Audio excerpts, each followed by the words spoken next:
बच्चों, सामाजिक विज्ञान की आज की क्लास में आपका स्वागत है। आज हम आपको पढ़ाने जा रहे हैं भारत में वन और वन्य जीव का संरक्षण। अब समझें, वनों और वन्य जीवन का विनाश मात्र जीव विज्ञान का विषय ही नहीं है। जैव संसाधनों का विनाश सांस्कृतिक विविधता के विनाश से जुड़ा हुआ है। जैव विनाश के कारण कई मूल जातियां और वनों पर आधारित समुदाय निर्धन होते जा रहे हैं।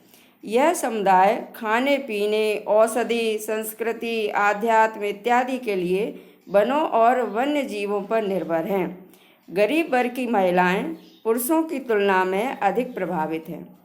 कई समाजों में खाना, चारा, जल और अन्य आवश्यकता की वस्तुओं को इकट्ठा करने की मुख्य जिम्मेदारी महिलाओं की ही होती है। और जैसे ही इन संसाधनों की कमी होती जा रही है, महिलाओं पर कार्यभार बढ़ता जा रहा है, क्योंकि कई बार उनको संसाधन इकट्ठा करने के लिए 10 किलोमीटर से भी अधिक पैदल चलना पड़ता है, जिसके कारण उन्हें गंभीर स्वास्थ्य समस्याएं झेलनी पड़ती हैं। वन कटाई के परोक्ष परिणाम जैसे सूखा और बाढ़ भी गरीब तबके को सबसे अधिक प्रभावित करता है। इस स्थिति में गरीबी पर्यावरण निम्नीकरण का सीधा परिणाम होता है। अतः आवश्यक है कि वन और वन्य जीवन के संरक्षण के लिए सही नीति अपनाई जाए। अब समझें, भारत में वन और वन्य जीवन संरक्षण के उपाय। वन्य जीवन और वनों में तेज गति से हो रहे ह्रास के कारण इनका संरक्षण बहुत आवश्यक हो गया है। वनों के संरक्षण से पारिस्थितिकी विविधता बनी रहती है तथा हमारे जीवन के साध्य संसाधन यानी जो जरूरी चीज़ें हैं जैसे जल, वायु और मृदा बने रहती हैं। यह विभिन्न जातियों में बेहतर जनन के लिए वनस्पति और पशुओं में जीन्स विविधता को भी संरक्षित करती है।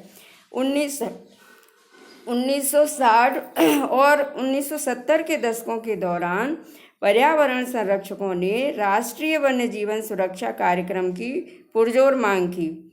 भारतीय वन्य जीवन संरक्षण अधिनियम 1972 में लागू किया गया, जिसमें वन्य जीवों के आवास रक्षण के अनेक प्रावधान थे।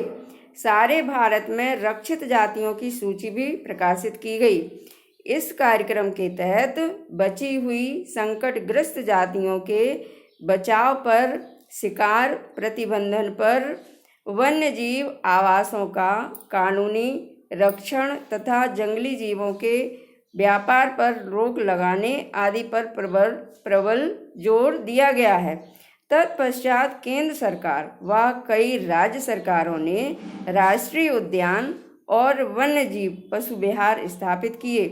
केंद्रीय सरकार ने कई परियोजनाओं की भी घोषणा की, जिनका उद्देश्य गंभीर खतरे में पड़े कुछ विशेष वन प्राणियों को रक्षण प्रदान करना था।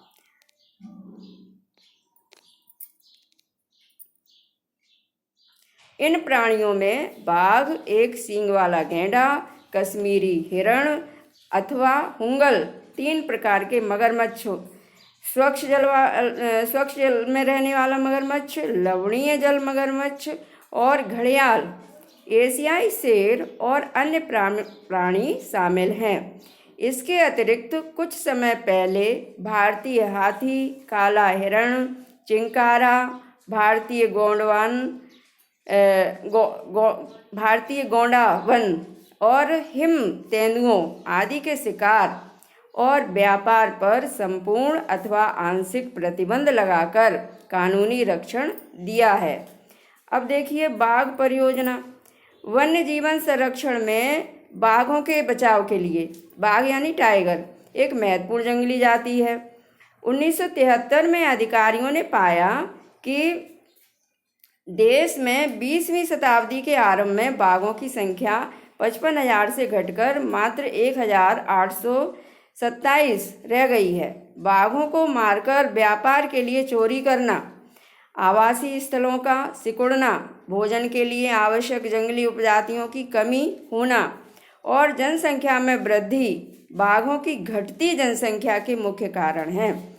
और बाघों की खाल का व्यापार और उनकी हड्डियों का एशियाई देशों में औषधियों में प्रयोग के कारण ये जाति विलुप्त होती जा रही है। चूँकि भारत और नेपाल दुनिया के 2/3 बाघों को आवास उपलब्ध करवाते हैं, अतः ये देश ही शिकार, चोरी और गैर कानूनी व्यापार करने वालों में से हैं। अब इनके बचाव देखिए। प्रोजेक्ट टाइगर विश्व की बेहतरीन वन्य जीव परियोजनाओं में से एक है ये, और इसकी शुरुआत 1973 में हुई। शुरू में इसमें बहुत सफलता प्राप्त हुई क्योंकि बाघों की संख्या बढ़कर 1985 में 4002 और 1989 में 4334 हो गई थी, परंतु 1993 में इनकी संख्या फिर से घटी और घटकर 3600 तक यानी 3600 तक पहुंच गई। भारत में 32,137.14 वर्ग किलोमीटर पर फैले 39 बाघ रिजर्व हैं। बाघ संरक्षण का उद्देश्य बहुत बड़े आकार के जैव जाति को बचाना है।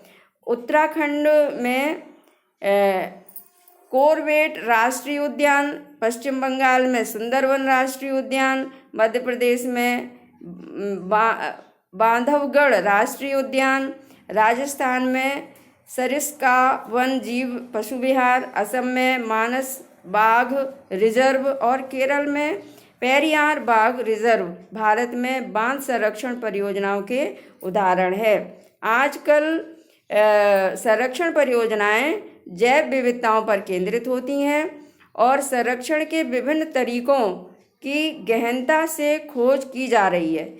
संरक्षण नियोजन में कीटों को भी महत्व मिल रहा है, यानी इन्हें भी शामिल किया गया है।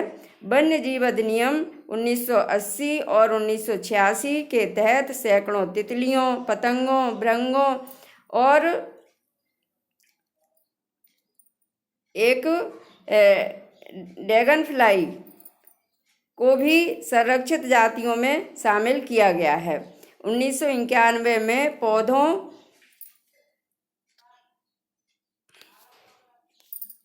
पौधों की भी जातियां पहली बार इस सूची में रखी गई हैं। बच्चों, आज की क्लास यहीं समाप्त होती है। धन्यवाद।